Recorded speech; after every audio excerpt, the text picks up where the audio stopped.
حضور علیہ السلام کے دور میں حضور علیہ السلام دین کی تعلیم دے رہے تھے نا، تو اس کے مد مقابل ابو جہل، ابو لہب کافر تھے جو دین اسلام کو بڑھنے نہیں دے رہے تھے۔ حضور علیہ السلام اپنی کوشش کر رہے تھے اور وہ اپنی کوشش کر رہے تھے۔ اس کے بیچ میں تھے منافق، نہ ادھر کے نہ ادھر کے، دونوں طرف سے۔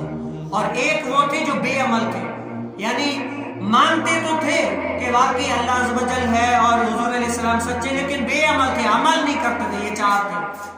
آج اس دور میں بھی ہے، آپ دیکھیں اس دور میں بھی کافر بھی تھے، مسلمان بھی تھے، منافق بھی تھے، بے عمل بھی تھے۔